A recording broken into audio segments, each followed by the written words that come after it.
కడప నగరంలోని 43వ డివిజన్లో కాగితాలపేట నుండి బాబు షూరిటీ భవిష్యత్తుకు గ్యారంటీ ఈ కార్యక్రమానికి టీడీపీ జనసేన పార్టీ నాయకులు టీడీపీ పోలిట్ బ్యూరో సభ్యులు ఆర్ శ్రీనివాస్ రెడ్డి మీడియాతో మాట్లాడుతూ సమస్యలు వివరించారు. మరియు కడప నియోజకవర్గ ఇన్ఛార్జ్ ఆర్ మాధవిరెడ్డి గారు, కడప జనసేన ఇన్ఛార్జ్ సుంకర్ శ్రీనివాస్ గారు పాల్గొంటారు. తెలుగుదేశం పార్టీ 43వ division incharge Sheikh Syed, Sheikh Jameel, Sheikh Jilani, Pathan Babu, Peer Sheikh Yusuf, Sheikh Arif, Venkat Subba Reddy, Ravi Kumar, Siva Reddy, Ravi Kumar, Masapeta, Ravi, Raghava, Prasad, T Vijayalakshmi, T Lakshmi, నగర ఉపాధ్యక్షురాలు పి పార్వతి మరియు జనసేన పార్టీ రాష్ట్ర నాయకులు, జిల్లా నాయకులు, నగర అనుబంధ సంఘాల అధ్యక్షులు, క్లస్టర్ యూనిట్ డివిజన్ ఇన్ఛార్జీలు, వార్డ్ అధ్యక్షులు, నగర నాయకులు, కార్యకర్తలు, అభిమానులు తదితరులు పాల్గొన్నారు. తెలుగుదేశం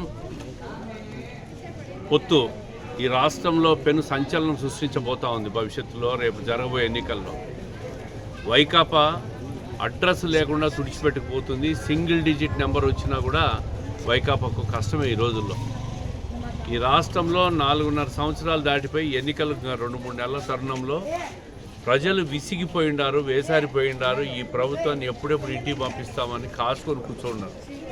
కడప నగరంలో ఇంటింటికి మేము పోతా ఉంటే మహిళలు, పేదలు ముఖ్యంగా అందరూ కూడా సంక్షేమం అని పేరు చెప్పి జగన్మోహన్ రెడ్డి ప్రజలను మోసం చేశాడు, అబద్ధాలు చెప్పాడు. ముఖ్యమంత్రి పదవి కోసం, ముఖ్యమంత్రి కుర్చీ కోసం తప్ప ప్రజల కోసం కాదు.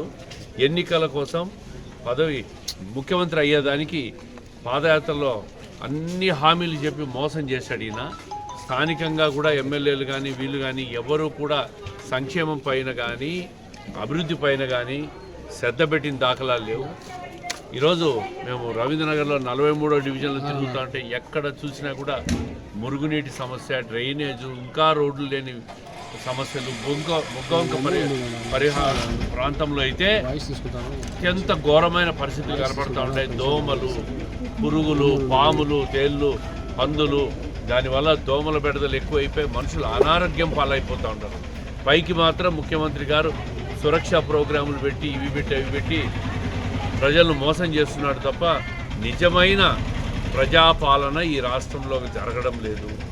అందుకే ప్రజలు ఎప్పుడెప్పుడు ఎన్నికలు వచ్చినా కూడా తెలుగుదేశం జనసేన పార్టీని అధికారంలోకి తీసుకురావాలని తహతహలాడుతున్న పరిస్థితులు మేము గమనిస్తూ ఉంటాం.